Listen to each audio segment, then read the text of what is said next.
हरे कृष्णा अंतर्राष्ट्रीय कृष्ण भावना भवित संघ ISKCON Meera road की ओर से प्रस्तावित ये श्रील प्रभुपाद जी के 125वां दिव्य व्यास पूजा महोत्सव के उपलक्ष्य पर विशेष श्रीमद् भागवतम सप्ताहों की इन श्रृंखलाओं में हम जो है नंद महाराज का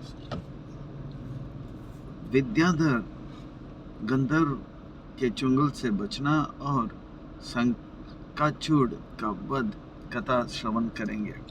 इस कथा अनुष्ठान के हम पहले दिन के इस सत्र में आए आप भक्तों का, धर्म प्रेमियों का, कथा प्रेमियों का, सत्संग प्रेमियों का, अतिथियों का, आजीवन सदस्यों का, श्रोताओं का, सोशल मीडिया के माध्यम से सुनने वाले श्रोताओं का भी, भविष्य में रिकॉर्डिंग के माध्यम से सुनने वाले श्रोताओं का भी हृदय के गहराई से प्रेम पूर्वक हार्दिक स्वागत करते हैं।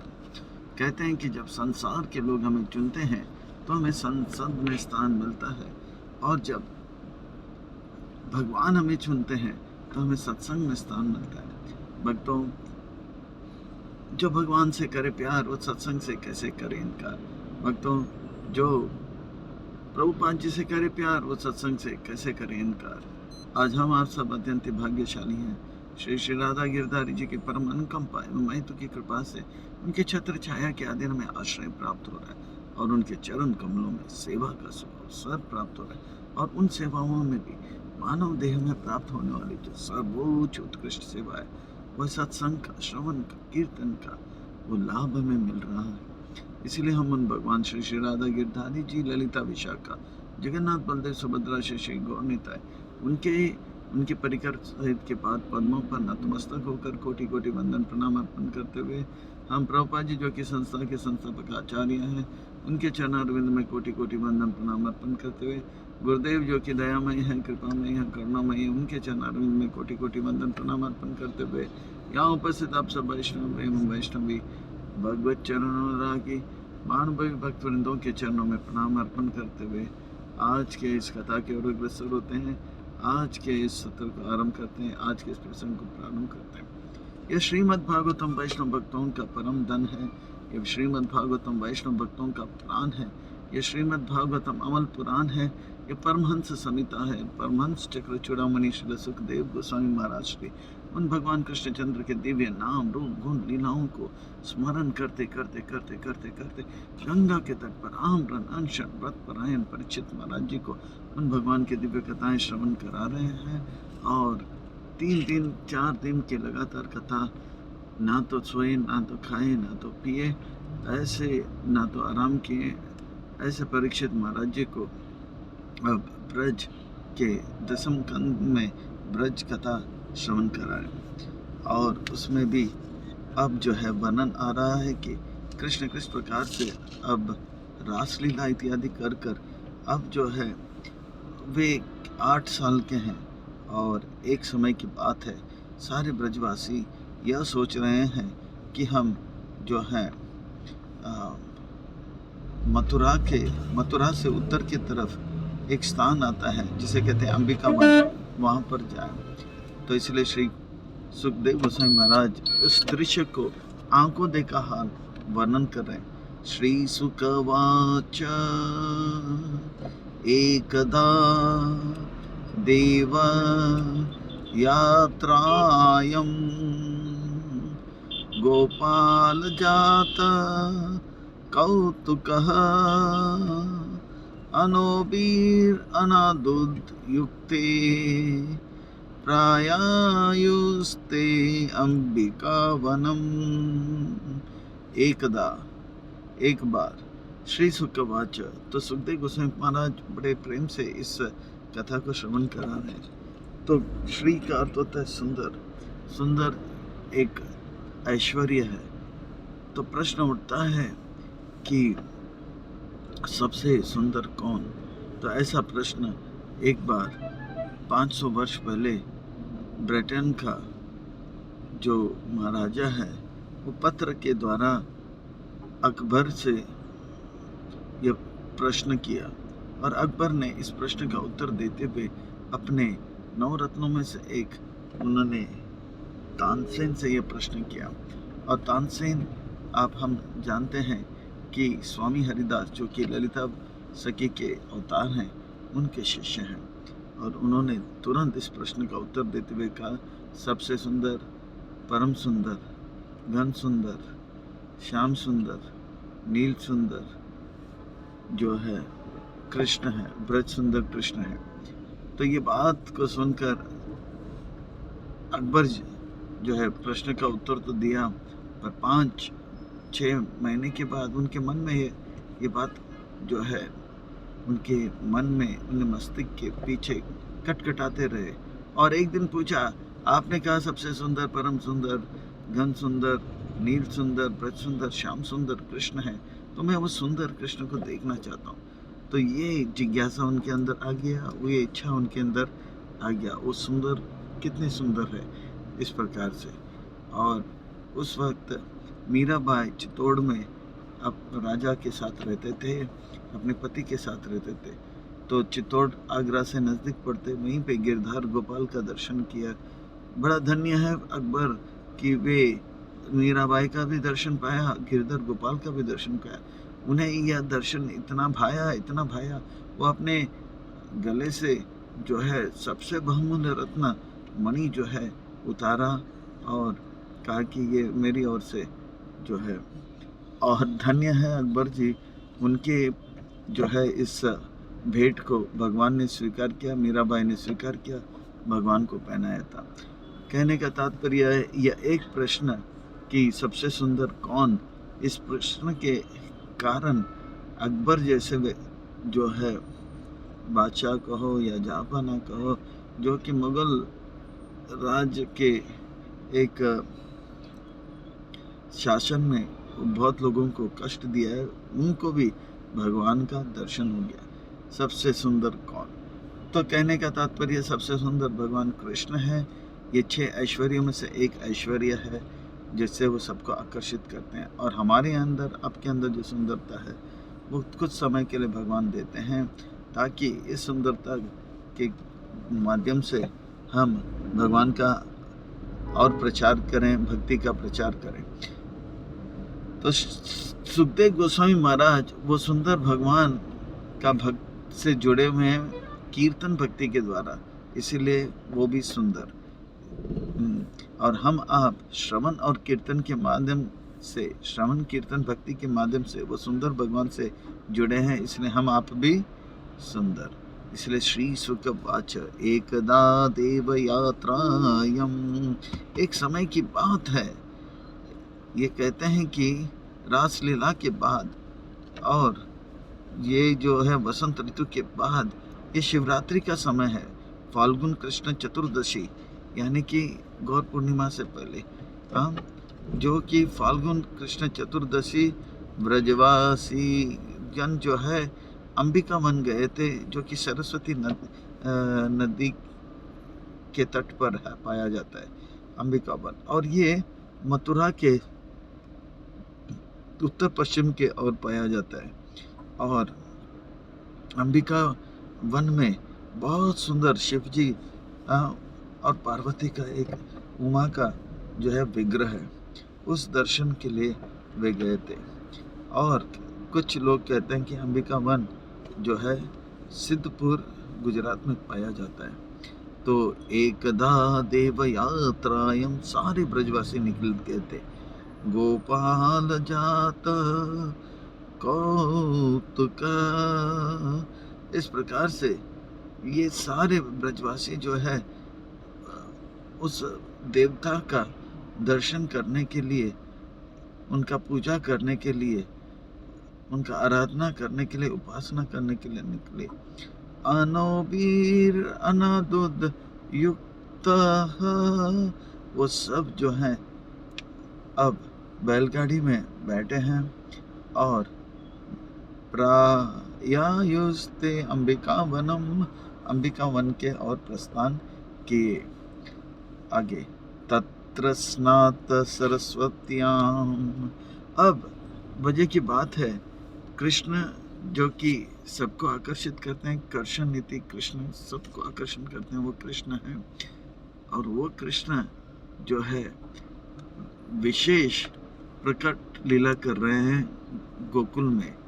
और कहा जाता है कि कृष्ण कभी वृंदावन छोड़ते नहीं है। वृंदावनम परित्याज्य पदम एकम ना गच्छति। वो एक एक पल के लिए भी वृंदावन नहीं छोड़ते। और क्यों नहीं छोड़ते हैं? क्योंकि ब्रज में इतना सुख, इतना आनंद आता है। और इतना सुख और इतना आनंद क्यों? क्योंकि इस ब्रज में उनको भक्तों के द्वारा प्रेम मिलता है, रस मिलता है। और इस प्रेम और रस के कारण कृष्ण जो हैं ब्रज नहीं छोड़ते हैं। कृष्ण रसराज है, रसिक शेखर है, और वे रसराज शिरोमणि है। और भक्तों के साथ खास करके ब्रज के भक्तों में इतना आनंद उनको अनुभव होता है, क्योंकि ब्रजवासी के लिए कृष्ण उनका प्राण है, वो सबसे प्यारा है।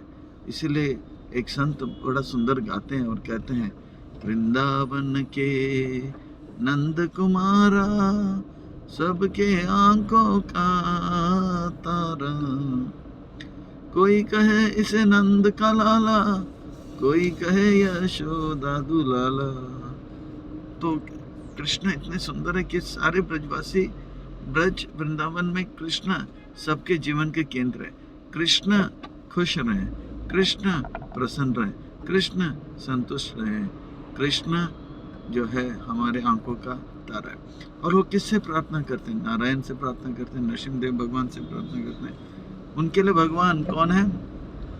नरसिंहदेव भगवान, नारायण। पर उनके लिए कृष्ण जो है उनका मित्र है, सखा है, या प्रेमी है, या पुत्र है, या स्वामी है।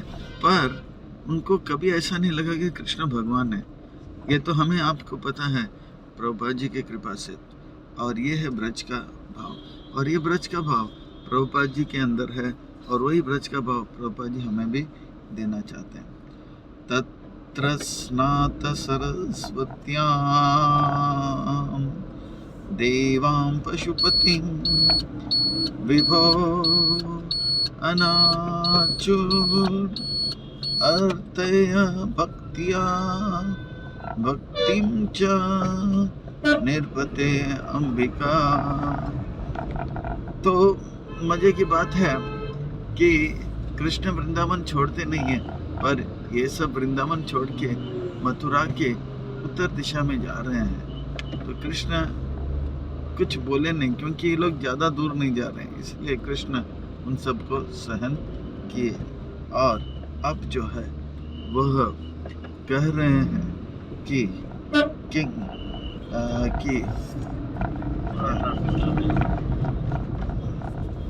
वो कह रहे हैं कि तत्र स्नात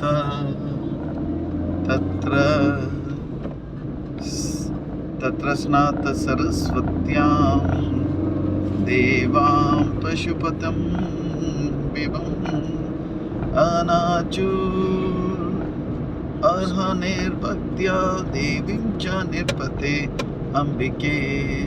हे राजन, उधर पहुंचने के बाद वे सरस्वती नदी पे वे स्नान किए, और बड़े प्रेम से अलग अलग जो है पुष्प, माला, पत्ता इत्यादि के साथ पशुपति भगवान शिव को, उमा को, अंबिका को आराधना की। इतना ही नहीं, इतना सुंदर पूजा पाठ हुआ, और ये शिव के भक्त ब्राह्मण ने बहुत साथ दिया, तो उन सबको दान दिया उन्होंने। गावो हिरायम वासांसी, ब्राह्मणों को कपड़े दिए, और हीरायनम यानी कि सोने का आभूषण भी दिए, और मधु माधवानम आद्रता, और इस प्रकार से बहुत सारे जो है अन्न इत्यादि भी दिए। ब्राह्मणयो ददु सर्वे, और इस प्रकार से ब्राह्मणों को प्रसन्न किया, और ब्राह्मणों से ये निवेदन किया, देवो प्रियतम इति, भगवान नारायण, भगवान विष्णु, भगवान जो है हमसे कृपा, हमसे प्रसन्न रहे। ये वास्तव में वैदिक संस्कृति है। हमें प्रभुपाद लीलामृत से पता लगता है प्रभुपाद जी के पिताजी भी रोज ब्राह्मणों को बुलाते थे। और ये वैदिक संस्कृति है।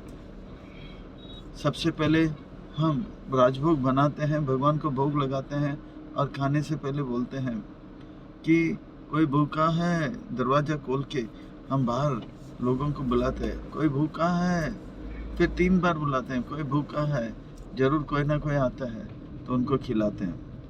उनको खिलाने के बाद, ब्राह्मणों को खिलाने के बाद बड़े प्रेम से जो है उनको दान दक्षिणा देते थे। हाँ, प्रभुपाद जी के पिताजी जो है बड़े प्रेम से उनको देते थे और उनसे आशीर्वाद लेते थे। आशीर्वाद दो कि मेरा बेटा जो है वे राधा रानी का एक बहुत बड़ा भक्त बने और बहुत भागवत का वो जो है संदेश का प्रचार करे। तो इस प्रकार से प्रार्थना करते थे और उसी के फलस्वरूप हम देखते हैं आगे जाके प्रभुपाद जी राधा रानी के बहुत बड़े भक्त और बहुत बड़े भागवत के प्रचारक हुए। ये वास्तव में सही विधि है। तो इस प्रकार से प्रार्थना करते हुए गाव जो है कि गाय के जो कि अनेक गाय, एक नहीं, 2 नहीं, और एक गाय दूध देने वाली गाय। और इस प्रकार से नंद महाराज के पास गायों की तो कमी नहीं है। 9,99,999 गाय हैं और नंद महाराज ने गाय दिया, गाय के साथ सोना भी दिया और मद भी दिया और अलग अलग प्रसाद जो कि शिव जी के अभिषेक से प्राप्त हो दिया और चावल और बहुत सारे अन्न ब्राह्मणों को मद के साथ भेंट दिया। इस प्रकार से यह जो सुंदर उत्सव मनाए थे शिवरात्रि के दिन। और कहते हैं कि उषा सरस्वती तीरे जलम प्रश्ययता व्रता राजानीं तां महाभागा नंदा सुनंद आदया।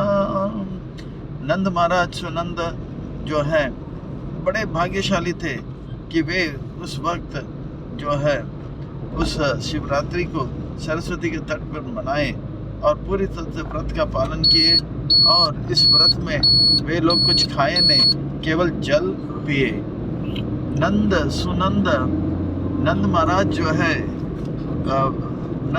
जो है वो जो है इस पर्जन्य नाम के उनके पिता के 5 पुत्र थे और उसमें से नंद सबसे तीसरा था। उनके 2 बड़े भाई, उनका नाम वर्णन आता है उपनंद और अभिनंदन और नंद महाराज, और चौथा में नंदनंदन और सुनंदन। ये सब 5 भाई हैं। और जब पर्जन्य जो है ब्रज के राजा जो है अपने बड़े बेटे अभिनंदन को दे रहा था, तो अभिनंदन ने कहा मैं इसके योग्य नहीं हूँ, क्योंकि नंद जो है वो इतना प्रेम दिया सारे ब्रजवासियों को, यहाँ तक कि मनुष्यों को ही नहीं, पशुओं को ही नहीं, वृक्षों को भी इतना प्रेम दिया, एक एक वृक्ष को नाम दिया। कल हम भागवत कथा कर रहे थे तो हम प्रलापासुर का कथा कर रहे थे, तो वहाँ पे एक वृक्ष का नाम आता है, वृक्ष को भी नाम दिया, बट वृक्ष को भांडिर खा करके नाम देते, वृक्षों को भी नाम दिए थे, जैसे हम अपने बच्चों को नाम दे देते। इस प्रकार से नंद महाराज ने इतना प्यार किया, इसीलिए कहते हैं भागवत में नंदस्तु आत्मज उत्पन्ने जात अलाद महामना औया विप्र वेदज्ञ स्नात सुच अलंकृता। नंदस्तु आत्मज, कृष्ण जो है नंद महाराज के पुत्र, आत्मज पुत्र बनकर आए। और क्यों आए? क्योंकि वो महामन था। नंद वही होते हैं जो औरों को आनंद देता है।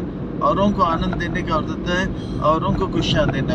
औरों को खुशियाँ देने का अर्थ होता है औरों को कृष्ण देना। कृष्ण को देखकर ही, कृष्ण भक्ति को देखकर ही औरों को हम खुशी कर सकते हैं। हमें औरों को रोटी कपड़ा मकान जरूर दे सकते हैं और देना चाहिए जिनको आवश्यक है। परोपकार का ये सब कार्य, पर असली परोपकार का जो कार्य है वो यह है कि हम उनको कृष्ण भक्ति दें। नंदस्तु आत्मज उत्पन्न है, जो औरों को खुशियाँ देता है, क्योंकि रोटी कपड़ा मकान से हमें औरों को थोड़ा सा जो है दुख निवृत्ति कर सकते हैं। तो सुख तो तब मिलता है जब हम उनको भगवान से जोड़ते हैं, कृष्ण से जोड़ते हैं, कृष्ण भक्ति में जोड़ते हैं।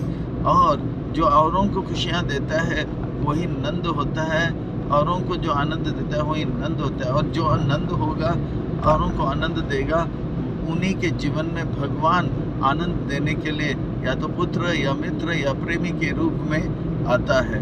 तो इस प्रकार से हमें भी प्रभुपाद जी के सिखा रहे हैं कि कैसे औरों को हम जो है भक्ति दें, आनंद दें, और हम भी किस प्रकार से नंद बने।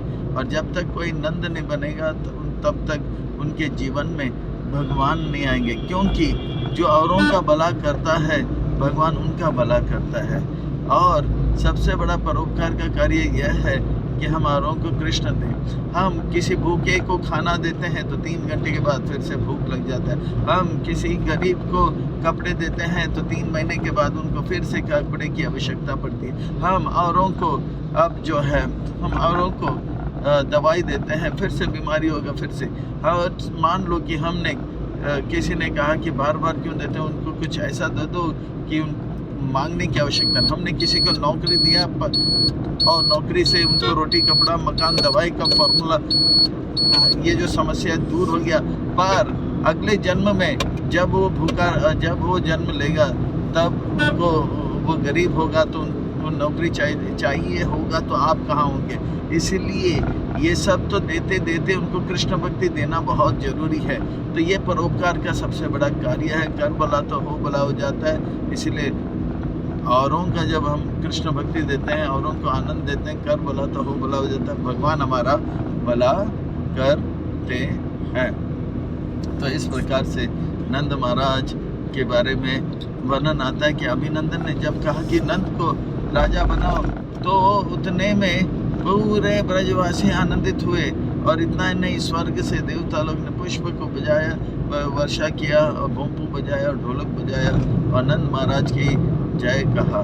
तो नंद महाराज जो है इतना प्रेम देते थे, तो वही नंद महाराज जो है अब ब्राह्मणों को दान दिया है और इस प्रकार से आनंद का अनुभव किया। तो सब रात को थक गए थे और उस रात को विश्राम कर रहे थे। कहते हैं कि उस रात को जब वो विश्राम कर रहे थे तब एक जो है सांप आया था। उषा सरस्वती तीरे,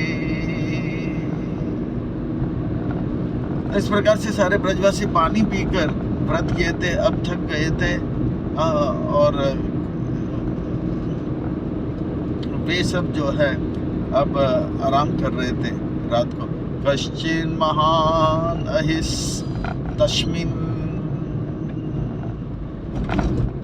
विपिने अति बुभुक्षिता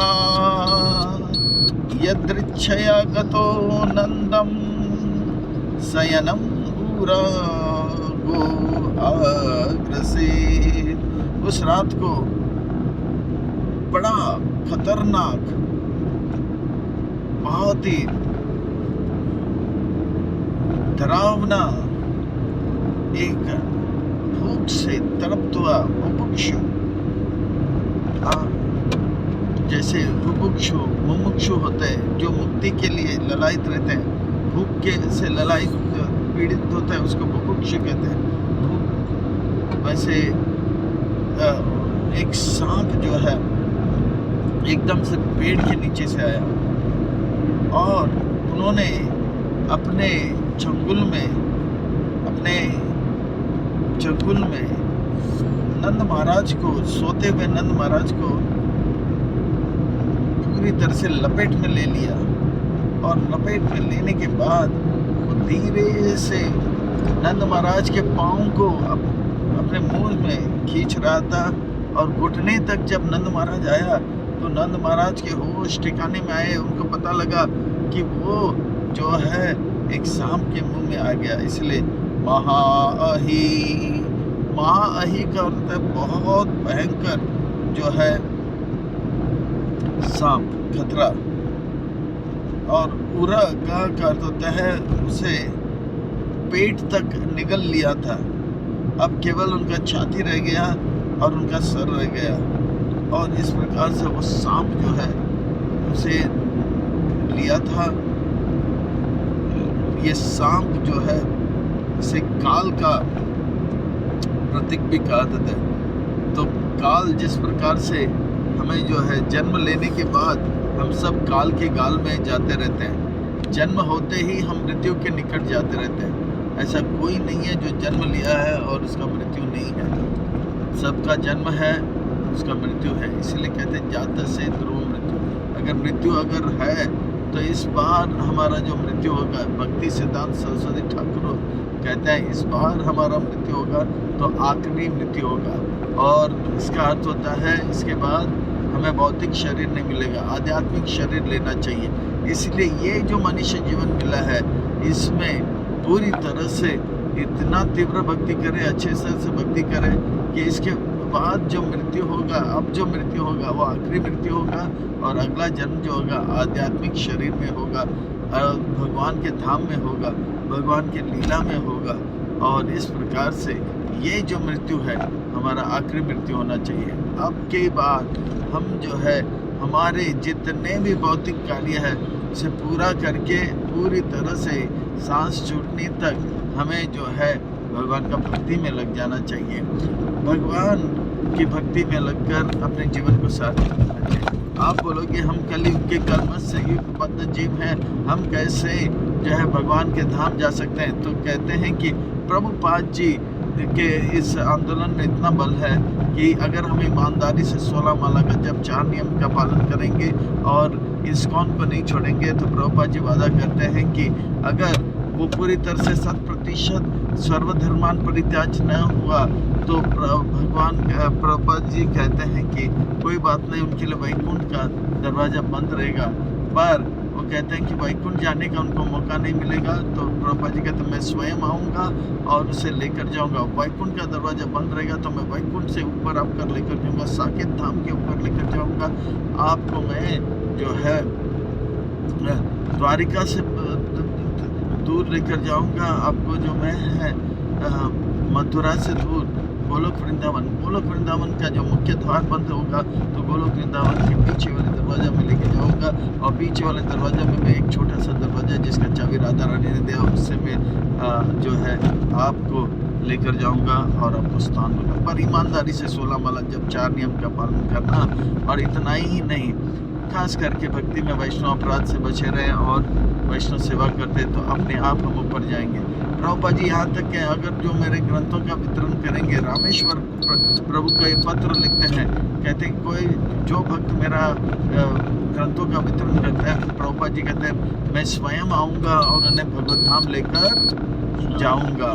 तो ये जो है प्रभुपाद जी का वादा है, क्योंकि ये प्रभुपाद जी के आंदोलन में इतना कृपा भरा हुआ है। इसीलिए हमें प्रभुपाद जी के इस आंदोलन से जुड़े रहना चाहिए और जो है भगवत धाम सुनिश्चित रूप में हमारे लिए होगा। तो ये जो है प्रभुपाद जी कह रहे हैं कि कोई मेरे ग्रंथों का वितरण करे तो मैं स्वयं उनको भगवत धाम लेकर जाऊंगा। इस बात का मैं एक साक्षी हूँ, क्योंकि मुझे पता है आज भी एक प्रभु जी प्रभुपाद जी के शिष्य हैं, उनका नाम था निर्गुण प्रभु जो है बहुत सरल भक्त हैं। उन्होंने पूरा जीवन एक ही काम किया, सुबह से लेकर शाम तक ग्रंथों का वितरण किया।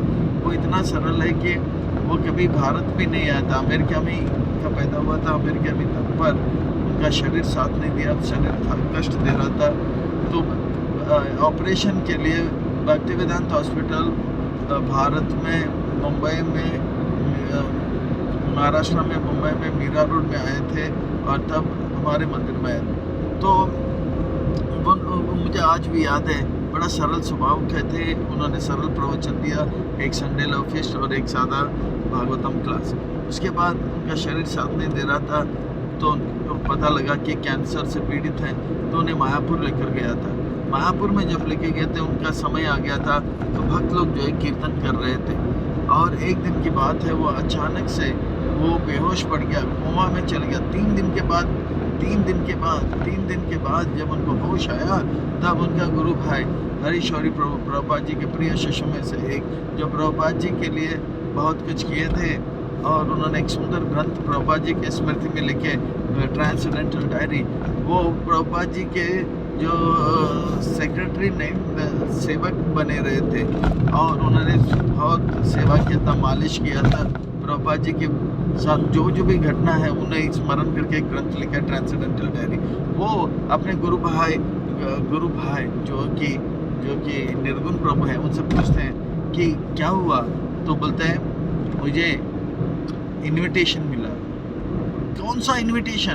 तो कहते हैं कि मुझे गोलोक वृंदावन में रासलीला का डांस पार्टी का, राधा कृष्ण डांस पार्टी का इनविटेशन मिला। वो कैसे? तो बोला कि वो इसलिए तो बता सच में क्या हुआ?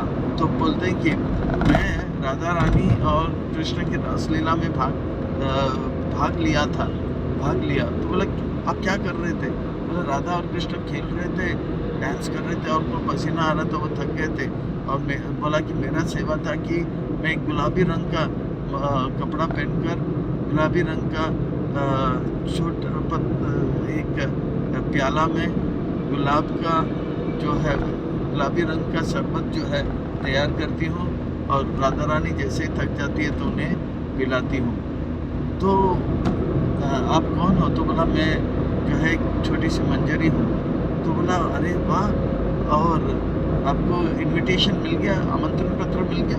बोला हाँ, मुझे भी तो दो। हरीशौरी प्रभु ने कहा। तब इन्होंने कहा आप अपना गुरु का आज्ञा जो है सेवा करते रहो, आज्ञा का पालन करते रहो, और आपका जो शालिग्राम है उसका सेवा करते रहो, आपको भी इनविटेशन मिलेगा। मुस्कुराते रहे। देखिए कैंसर जब आता है तो शरीर में इतना पीड़ा, इतना दर्द होता है, मुस्कुराना बहुत मुश्किल है। वो तो इतने दिन बहुत पीड़ा का अनुभव कर रहा था, तो 3 दिन के बाद जब उनको होश आया तो इतना मुस्कुरा रहा था कि पूरा शरीर जो से तेज आ रहा था, और उनके चेहरे से बहुत सारा तेज आ रहा था। तो इससे पता लग रहा था कि वो बहुत खुश है। और इसके बाद कुछ दिनों के बाद मुस्कुराते सबके देखते कीर्तन होते उन्होंने अपना अंतिम लीला किया, शरीर छोड़ के भगवान के धाम पहुंच गए। तो इससे पता लगता है कि अगर हम ईमानदारी से प्रभुपाद जी के आंदोलन में रहेंगे, और जो भक्त प्रभुपाद जी के आंदोलन में ग्रंथ बांटने का सेवा करते, प्रभुपाद जी कहते हैं मैं उनको भगवत धाम लेकर जाऊंगा। मैं ये इसलिए कह रहा हूँ इस बात को, वो इतने ऊंचे कोटि के भक्त नहीं थे कि बड़े बड़े प्रवचन करके बहुत लोगों को भक्त बनाया। ना तो वो ब्रज के एक महान संत हुए, पर ना तो वो ब्रज के बड़े साधु हुए, या बड़े त्यागी थे। बस प्रभुपाद जी के ग्रंथ वितरण कर रहे थे, और सच पूछो तो उनको भगवत धाम में इनविटेशन मिल गया। हरे कृष्णा कृष्णा कृष्णा हरे हरे, हरे राम राम राम हरे हरे। तो प्रभुपाद जी के आंदोलन में अगर हम रहेंगे, एक काल जो है जिस प्रकार से सांप ने नंद महाराज को ग्रस्त कर लिया, काल के इसी प्रकार से सर्प रूपी ये काल जो है, काल रूपी सर्प हम सबको अपने गाल में ले रहा है। मृत्यु तो हम सबका है, पर इस बार हमारा मृत्यु आखिरी मृत्यु होना चाहिए। आध्यात्मिक शरीर प्राप्त करना है, अर्थात प्रभुपाद जी के आंदोलन में रहें, प्रभुपाद जी के आज्ञाओं का अच्छी तरह से पालन करें, और प्रभुपाद जी के ग्रंथों को अच्छी तरह से पढ़ें, औरों को पढ़ाएं, और ग्रंथों का वितरण करके हम भी काल के गाल से बचकर आध्यात्मिक शरीर प्राप्त कर अपने जीवन को सफल करें, और जो है मनुष्य जीवन का लक्ष्य को प्राप्त कर लें। इन्हीं शब्दों की आज की कथा को विराम। आप सबको खूब धन्यवाद एवं साधुवाद। जय जय श्री राधे, जय जय श्री राधे, जय जय श्री राधे श्याम। सबको मिले श्री वृंदावन धाम। खूब धन्यवाद एवं साधुवाद। हरे कृष्णा।